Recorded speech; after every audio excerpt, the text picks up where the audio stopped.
Hey, everybody, it's Chris Murphy. You can hear the buzzers in the background. That means the Senate vote is pending. But I am really excited to be here with my friend, Mohamed Soltan.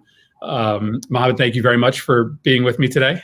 No, thank you so much for having me. Really appreciate it. And happy birthday. Oh, thank you very much. Well, as I said off air, I would rather spend it with no one but you. You are one of my heroes, and I am just so deeply grateful for your inspiring work, which matters first and foremost to the people of Egypt, but frankly matters to the entire world as we put on a fight between democracy and autocracy, between human rights and the trampling of those rights. And so I'm just really grateful for the conversation we'll have in unfortunately a too brief period of time. So everybody, if you don't know Mohamed Soltan, you're going to get to know him over the course of the next 15 to 20 minutes. As I said, one of my heroes was studying economics at Ohio State University in January 2011 when he became inspired to travel back home to Egypt to take part in the initial protests for democracy. It wasn't until I think a few years later, and you'll tell the story, that you were apprehended by Egyptian authorities and then spent 633 days in prison for simply standing up and exercising your human rights. And the story that you have told me and others about that time in captivity is part of what has inspired many of us to press harder for reform in Egypt. But it is also what has convinced me that our continued acquiescence to the crackdown on political speech in Egypt is hurting our security, not helping our security, is radicalizing those who find their way into Egyptian prisons rather than solving the problem for which Sisi claims he is addressing. So we're talking today because the Biden administration has a really important decision to make. I believe that the Biden administration should follow the law and withhold a certain portion of funding for Egypt because Egypt has not made the progress necessary under the law on human rights, political speech, in order to continue to be a $1.3 billion a year partner with the United States. And I really worry about the signal we send to the entire world if we allow for the Sisi government to continue its campaign of locking up tens of thousands of political prisoners, torturing them. The rest of the world notices when the United States talks tough on human rights and democracy, but then we don't do anything about it. So that's why I wanted to have this conversation with you today. And maybe, Mohamed, you can just open, by telling a little bit about what brought you back to Egypt. You were born in Egypt, but you grew up in the Midwest. As I said, you were studying, getting ready for a successful career in the United States, but you went back home to be part of something special. Tell us a little bit about what caused you to make that decision. So again, thank you. I mean, I'll try to be brief. I went to Egypt. I had this dream before the Arab Spring that the Egyptian part of my identity would somehow, someday enjoy the same liberties and freedoms that I enjoyed here, where we voted for high officials, but also for our local judges, for our local school board members. And I saw that as sitting in my American history class on the 4th floor at Ohio State, watching Egypt's brightest youth take to the streets to realize that dream. And so I had to be there with them. I left everything behind and went and joined Tahrir Square. Didn't leave until weeks after when Mubarak was toppled. Came back to the States, sold my businesses, and sort of, went to Egypt, where my family had also came back. My mom had gotten breast cancer, so I went to take care of her. And I was there for like 4 months after I moved when the military coup happened. And I took to the streets again because seeing the military coming back into the political space in this way, atop tanks with guns, was just anti-democratic in the process. And so, removing Morsi could have been very easily done through the ballot box, like a lot of people demanded. But through a military coup and seeing the military with Sisi atop of it sort of take this country to the worst human rights, sort of a black hole for human rights, both in the region, not just in Egypt, but now exporting it and playing a hand in what's happening in Tunis and other places, this anti-democratic trend, this anti-American trend that, as an American citizen now, being 6 years out of prison, having gone through physical torture, psychological torture, even going through a lot of the stuff now with my father, who turns 61 in 18 days. I don't know where he is. He disappeared because I raised a lawsuit in the United States, a torture lawsuit, because one of the Egyptian officials who's responsible for my torture was an IMF official. And so you all of this, seeing all of this, and then being here, paying my taxes, knowing that we as American citizens subsidize this repression that's not just within Egypt's borders, but is now being exported to neighboring countries and is reaching its hands in the United States to not just target me. My profile, my story is high profile media. Folks have covered it. You know, you've spoken about it. Other members have spoken about it. But you have people like Sharif Mansour, whose dads and uncles and cousins are being arrested, who was awarded an award by the U.S. government in the 2000s. You have Ali Mahdi in Illinois, whose family is literally being targeted. Senator, 2 weeks ago, and I'm not going to talk about the name of the person, 2 weeks ago, an American citizen was released from Egyptian prisons, spent 3 weeks in the airport being apprehended and told that his sister and brother are going to get raped and tortured if he spoke the same way that I speak. And so they're not only using this is affecting everyday Americans, but we're subsidizing this with our own tax dollars. And that shouldn't be okay. That's illegal. That's morally bankrupt. And there's something has to stop. This legacy relationship that's been on autopilot, something needs to stop. Something needs we need to do something about this. So, I mean, let's just talk about the scope of this campaign of repression for a second. On the Senate floor last week, as I was talking about your case, I noted that estimates suggest Sisi has 60,000 political prisoners locked up right now. We would never consider being in the security business with Russia because of how brutal that regime is. Estimates are that Putin only has 400 political prisoners. You're talking about a fraction of the number of people that are locked up in Egypt today. And it's not just that people are being locked up, it's how they're treated. We are funding torture. So can you talk a little, I'm sure it's hard, but to the extent you can, to talk a little bit about sort of how you found yourself to be the subject of this political imprisonment campaign and what that 600 days in prison was like. Yeah, so it is tough. It's the physical torture, the physical pain goes away. You just like when you break an arm, it hurts at the time, but then with time, pain goes away and you don't remember as much. The psychological pain, though, and the psychological torture that they intentionally put prisoners through every single day. What happened? I mean, with me, in the last 6 months of my imprisonment, for example, I was not even in solitary confinement. I was in absolute isolation, where I was put in a completely different building than everybody else, not allowed to speak to anybody, light control, temperature control. They would throw sick inmates in the prison cell, in a solitary prison cell, and let them die and leave their corpse in the room for days. They would expose electric wires and told me to hold on with 2 hands to end my life faster. They would pass razors under the cell door and tell me to cut vertically, not horizontally. These guys, they would torture my dad in the next cell and told me that I had the power to stop it if I ended my hunger strike.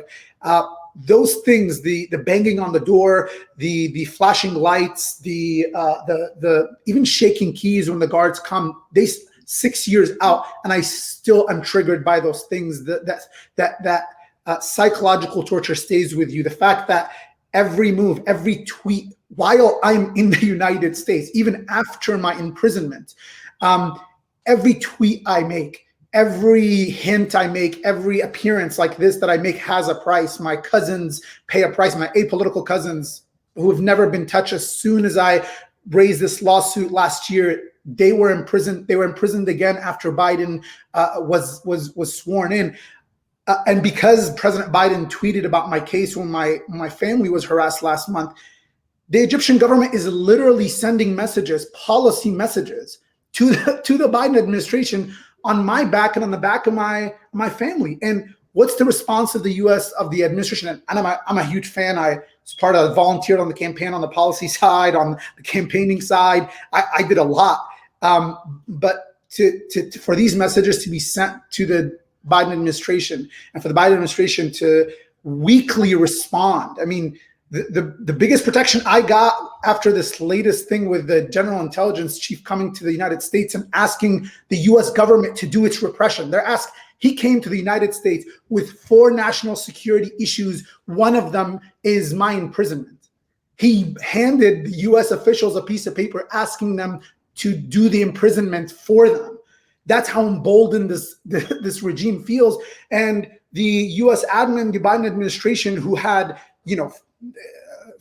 really ruffled the feathers of the Egyptian regime with the campaign rhetoric, has not done anything. They gave him the $197 million in January. They gave my torture immunity, even going further than the Trump administration in my lawsuit, my torture lawsuit, undermining the only law to protect torture victims of torture. And they now are considering whether they're going to sign a national security waiver rather than talking about accountability and justice for victims. It's ridiculous. And it's against everything. I don't know who in the Biden administration is doing what, but somebody's undermining the human rights agenda and centering human rights and foreign policy. And we need to do something about it. And if it's on Congress, honestly, to make sure that we're checking those the power of the executive. Well, and as you mentioned, we're not asking the Biden administration to do anything that they aren't required to do by law.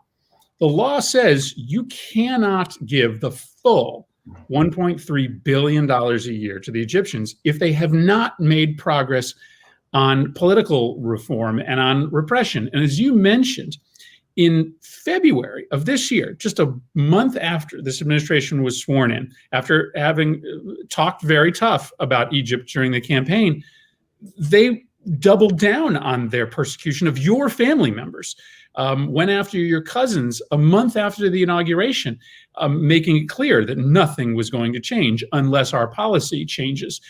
So again, this is not something we're asking the administration to do on their own. The law says Egypt cannot get all of this money unless they have made progress. There is no argument to suggest that they have made progress. Even, these fig leaves that they tend to throw every year right before the certification come with all sorts of caveats, and you mentioned some of them. Let me just ask you one more question about the effects of imprisonment, because the Sisi regime says, listen, maybe there's some folks on the margin that you don't like, but man, there's a lot of terrorists in these jails. And we're protecting you, United States of America, by locking these people up. But don't we have plenty of evidence, and you can supplement it with your own personal knowledge, that there are plenty of people who go into these jails, again, talking about tens of thousands of people, who aren't radicalized beforehand, but become radicalized while they're in prison, meaning that the imprisonment campaign is creating, not solving, for threats to the United States and our allies. 100%. I mean, on the day that, when I was on hunger strike, trying to resist, but not sort of cave into any sort of radical ideations that might come after having been shot, arrested, tortured for 600 some days, resisting in a nonviolent way. Who did the Egyptian regime use to try and talk me out of this? They were ISIS recruiters that, when I was allowed to see nobody, they were allowed in my cell to tell me, hey, might makes right. You need to take matters into your own hands. That's the only way the world is going to understand this. The extremists and these repressive regimes need each other to coexist. They both prey on any sort of civil society, moderate sort of ground that they need each other to exist. And we help that, because without this argument, they don't get weapons. If there's no, I mean, Egypt has a real terrorism problem. That's not just the creation of the regime, but does the regime fuel that fire? Hell yeah, it does. Because of it, it can come to U.S. congressmen, it can come to the U.S. and say, hey, you need to give us the $1.3 billion. You need to sign the national security waiver because of this. But you look at, I mean, and the campaign against me since the Biden administration hasn't just been against me. You have Case 173, which congressmen and senators for 10 years now have been asking the Egyptian government to close, which now they might close, but also the status quo is the same, where all of the human rights defenders and civil society members are on travel ban. They're still targeted and harassed, and they're still placed in other cases. You have the Egyptian regime who justifies, who literally uses all of not just the military aid that we give them, but all of the political weight that we use with the IMF and the World Bank, where they get billions of dollars every single year. They get that money and they feed their patronage system that literally perpetuates this insane human rights a black hole that is Egypt now, and we're doing nothing about it. We're quiet. Everybody, we want to talk about Saudi Arabia and in the post-Jamal Khashoggi era, great, and as we should. Jamal was a very good friend. But go look at Jamal's Twitter feed before he dies and how many times he talked about Egypt and the human rights violations there. He was killed because he was shedding light on all of those issues. And so for the United States government, for the Biden administration that we had so much hope and aspiration for to come through on its word is literally only a step in the right direction. We're having this discussion, as you mentioned, Senator, about the $300 million. That's the bare minimum. We have not a single human rights violator in the last 7 years has been held accountable for a single crime. Nothing. We're subsidizing this. If this $300 million, and I hope that folks at state and other people are listening, if the $300 million, the national security waiver is signed and Egypt gets the $300 million, the human rights defenders and civil society members will be imprisoned. Hussam Bahgat met with Secretary Blinken virtually, and he was placed in a case weeks later. If they don't, the 12 political opposition people on death row are going to get executed. Journalists literally that are getting imprisoned day in and day out until today. If that will make us complicit, that will make the Biden administration complicit in these human rights violations and their continuation. I really, really hope that people sort of heed to the law and to the advice of the human rights defenders watching over this and saying, this is going to blow back in our face in a way that is not good for the U.S. or for the region. Mohamed, thank you for your inspiring and constant and heroic advocacy. I have to run to the Senate floor to cast a vote, but let me just make a few final points. One, it is important to underscore we are not talking about ceasing our security relationship with Egypt. We are talking about a relatively small adjustment as a means to send a message that we are serious. I would argue that we should be in a conversation about the broader extent of our security partnership with Egypt, because as you also mentioned, this relationship has been on autopilot since the 1980s. And while Egypt is still an important country, the fundamentals are very different today than they were in the 1980s. The things that we used to think we had to buy from Egypt for all intents and purposes, like their participation in the peace process, like their counterterrorism partnership, we don't any longer, because the Egyptian government does that for their own reasons. So it is a very good example of how the world changes and U.S. policy stays static to the detriment of our nation, our security, and our values. And so I'm going to press very hard for the law to be followed here. And I think the benefits will accrue not just to the Egyptian people, but also to freedom-loving and freedom-wanting people all around the world. So once again, I'm deeply grateful for our partnership on this, and we'll continue to find ways to lift up this message as we move forward. So thanks for joining me. Thank you so much, Senator. I really appreciate it.